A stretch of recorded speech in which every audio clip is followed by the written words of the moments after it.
G'day, Shauno here. I'm going to talk to you about my favourite flathead rod. Might be a bit of a strange one to some of you guys. I mean, everyone's fishing, 2 to 5, 3 to 5, 2 to 6 kilo rods.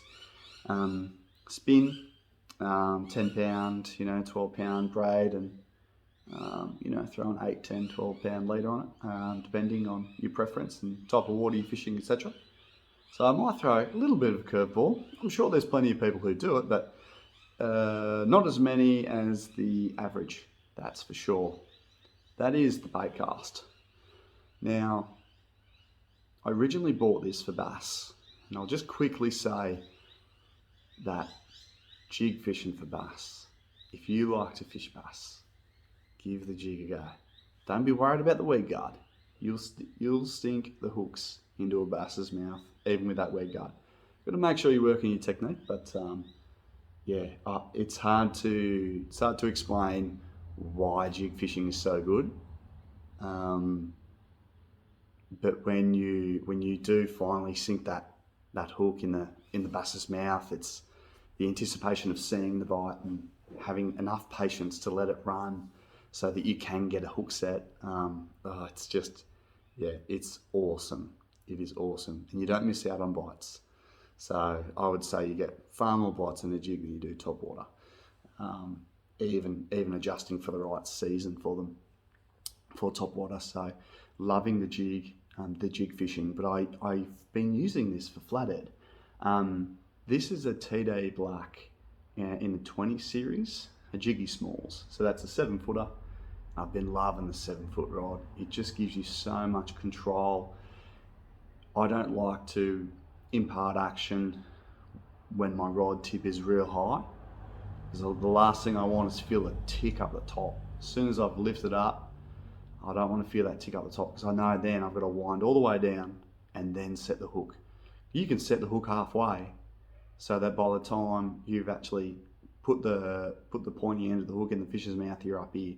Problem is, that's when you get to that's when you snap your tips off your rods. So look, I haven't had any Daiwa tip snap on me, and I'm not the most astute fisherman, but I'm sure it wouldn't be a problem, but I don't want to risk it. I love my rods so just too much, and I would not be a happy camper if I snap the tip off one of my rods. So that longer rod length lets me sort of have a longer draw.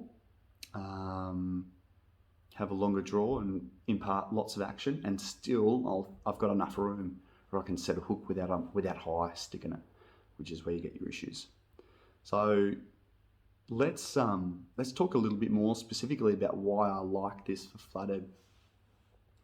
I like it for flathead because that 3 to 8 kilo line rating, it just means you've got a lot of power in the base of this rod. You've still got enough flex up top so that when you've got the hooks in a fish, you've always got that tension. You've always got that bungee cord, which is sort of making sure that if she moves one way or the other unexpectedly or quickly, and you're unable to catch up with it in a short period of time, that you're not giving it any slack to shake the hook, because that's what she's trying to do. She's trying to turn on you, get that slack, and once she feels that there's slack line, she's shaking. And she's trying to get that hook out of the head. But this rod here, this 3 to 8 kilo, you won't have any problems with it. So, I love the TD Black rods, absolutely. But where it's at, and where I think a lot of people aren't fishing for flathead with bait casters, is for one simple reason, maybe two. Let's go first is expense. The bait caster is more expensive than the spin reel. There's no doubt about that. However, it is very useful. The second reason I think, say you got, bottomless pit in terms of pockets, how much cash you got in the wallet. The other thing is usability of the average spin reel is not designed for saltwater. I say that because the gear ratio on your standard bait cast, too slow. Way too slow, especially if you're fishing current. You don't even need to be fishing deep water for that current to really affect you. I found when I was fishing a bait cast in, I think that's a 6-footer there, in your standard sort of 6.5 to 1 sort of ratio. Let's have a look here. No, I can't quite see it at the moment. But that standard bait cast, if you're fishing current, you are flat out trying to keep up with your line. And the difficulty there is if you are cranking that handle all the time, worrying solely about keeping in contact with your line, that's one thing you need to do. There's lots of other things you need to do as well. You've got to look for the ticks in line. You've got to keep your rod in a particular direction so that when you do set a hook, you're not setting a hook against the bow. So that's something that you fly fishermen probably do really well, that us lure fishermen, our soft plastic and jerkbait lure fishermen might not do as well, at least not consistently across the board. This is a high speed. Now you need that high speed when you're fishing for bass with jigs, because they'll pick it up and take off with it, and you've got to be able to pull that slack line in so that you are nearly full tension by the time you set that hook on a jig. So obviously not right on full tension because you're pulling the hook out of the fish's mouth, but you want to get close. What that allows you to do when you're flathead fishing is when I'm fishing a rock wall, maybe it's a full run outside, maybe it's a full run in, and there's a corner of a rock wall that's just getting smashed with current, creates an eddy on one side, creates all funky different underwater movement. I've got a lot of flatty fishing with this thing. That high speed reel enables me to keep contact with that line tension, the right line tension, so I can still feel the ticks in the line. But it also allows me to, I'm whipping out a cast. If I punch it too hard, which I do more than I like to admit, I can still stop it just before. I guess some of those rock walls, you've got the oysters that hang at a certain depth. I don't want to cast in there. I don't think many people do. But there's that level. You almost want to be fishing from 2 meters of water, maybe 1.5 meters of water on that rock wall down. And most of those fish are probably going to be in 2 or 3, I'd say. That's just what I've been finding in my river. This is going to allow you to punch that cast out, and you can cast from 7 grams. So if you're fishing current, I'm usually fishing, a 3/8 ounce when the current's really punching, just so I can really keep in touch with that lure and I can get that sinking down into the water column where I need it to be without it wafting straight up. So you can punch it out, you can stop it right where you want it to, and then that 3/8 head is just going to pull it down. I usually fish the 92 clone prawn on this one in the 3/8, but I've been going the 190, that'd be massive. I've been fishing the 120 clone prawn, and that's been doing the job as well. So, and you get the just weedless, and then you can run one of those twist lock heads on it in the 3/8 or the 1/4 even, if you want to go a little bit lighter. They go right down to like 1/8, and so yeah, they can get pretty light, but 1/4 and 3/8 is my go-to. With this reel here, you're just able to stop it right before the structure. Another example I'll use for why these bait casters are so good for flathead, especially in these with these rods with that extra power, is that if I'm fishing a really high tide, so big tide's coming through, it's going to go, over and flood those mangrove flats. When it's a really big tide, there's actually a fair bit of water that go over those mangrove flats, and I've just seen boatloads of bait up really, really deep up the back of those mangrove flats. Where I am, we don't have traditionally deep mangrove flats that run a long way like you might see in Queensland. But when that does happen, the flathead just line up along that first most significant mangrove route on the run out. So when that big tide is draining, and when they're big ups, they're really big lows or really low lows as well. So a lot of water is coming off that, and a lot of bait fish in it, and a lot of the time you need to get that cast right up against that mangrove root, but not too far, because you'll lose a bit of gear, or at least you'll have to blow up your spot going in there to get a this reel is going to be able to do that. It's going to be able to deal with your current, because you've got the high speed, and it's going to be able to make sure that you can put your thumb on that reel and stop that before it goes plunging into rock, oyster, mangrove. That's the best thing about it. I've actually fished a session with a mate of mine, and I was fishing my spin reel. We're doing exactly that, fishing the edge of a mangrove flat with a real big tide. And my first sort of 6-7 casts were about, I don't know, like 3 meters away from the first part of that mangrove flat. I was getting nothing, not even a side swipe. Mate Tim, he was able, he had his spin gear too, so I've got no excuses.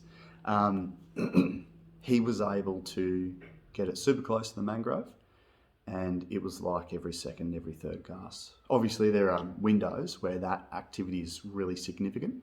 We were there at the right time, but I wasn't able to put the cast in where I needed it to be. That's where this thing just absolutely performs. And yeah, I'm a massive fan. So, you know, if you got, I won't even say deep pockets, if you really want to give the bait cast a go, find a high speed. It'll do your salt water. It'll do your fresh water. Your spinnerbaits, you have to sort of tinker over real slow, because that's what traditionally I think those spinnerbaits are used for. Those bait casters are used for, is those spinnerbaits where you can work a bit slower, and even those deep cranks, you can sort of turn her over a bit slower so you can get that real nice wobble going on. But yeah, high speed, it's going to suit you for bass on the jig, and it's going to suit you for flathead close to structure. And yeah, just a massive fan. One other thing that I'll mention, and hopefully I'm not sort of repeating myself, but when you do set the hooks into a bigger fish like a 60 or a 70, she is going to want to carry on, and especially problem where you hook the fish close to the boat, and you give a few cranks to the handle, and that fish is at the boat very quickly, and it's very green, and it wants to carry on. Now, the problem with that is she's going to have a heap of power, heap of speed left in her. She's going to turn real quick, she's going to shake. So if you are able to keep constant pressure on that fish, this rod will definitely do that for you, is to make sure there's a bend in the rod, bit of a shock absorber, so it doesn't give that fish slack once it does turn, because she will try and turn around on you, do a 180 and use the slack and shake it out of her face. But yeah, mate, this is going to be able to keep the hooks in it because it's soft enough, but enough power where, one thing I notice is that sometimes a flatty is going to want to turn on you, and you know she's going to want to try and shake it. What you can try and do is when she starts wriggling her body, that's her trying to turn around, and when she does turn around, she shakes. If you can keep your wind consistent and pull her in the direction of her current travel, she'll shake, but she can't turn. When she turns, you've got problems. I mean, you'll still be able to land fish, but there's a higher degree of likelihood that she's going to shake a hook on you than if you were to keep it straight. And that's what I'm trying to do. The power in this butt section of this rod is just going to mean that you've got the shock absorber up the front, and you've still got plenty of power left over if she really tries to turn on you, and you can keep her following that consistent direction and keep that hook pinned in her, and then you can just pull around the front of the boat and chuck her in the net. So yeah, look, that's been a long video, but I guess it's because I absolutely love this. That XL shad, that's got a 1/4 ounce on it, and I've got a little stinger hook rigged there. Oh yeah, that's not a standard Prolure eye. That's the old goggle eye action that I've got there. She's got a few fish, so that's the reason for that tuna. But yeah, I think that comes in at about almost 30 grams, about 25-30 grams. Yeah, and this will throw up to 28, so that's a good size bait for this piece of kit as well, which means that if you want to chase your small, medium-sized cod, you could do it with something like this. Obviously not your XL cod, but so many options. I'm a big fan. Don't be afraid to go a little bit heavier for flathead. There are so many people who talk about, I caught this massive big 90 on 6 pound, etc. But yeah, look, I'd rather have a high degree of confidence in getting the fish in. I just don't deal with lost fish too well, so maybe that's why I like to fish a bit heavier. But at the same time, in terms of bait size, in terms of drag pressure, in terms of power on the rod, in terms of length and being able to have that controllability, it is my absolute go-to. That's the Daiwa, I believe that's the Tatular 100 high speed. And that's the Jiggy Smalls, 3 to 8 kilo. Perfect for a whole range of fishing, but big fan of structure, flatty fishing. All right, thanks for that. Been a bit of a long one, but as I said, it's my favourite, it's my go-to fishing rod for flatty, and it's also handy for a host of other species, and it gets a lot of use. All right, thanks for watching. Give us a like, even get over to Instagram. There's a few shorter, more entertaining stuff on there. And till then, keep fishing.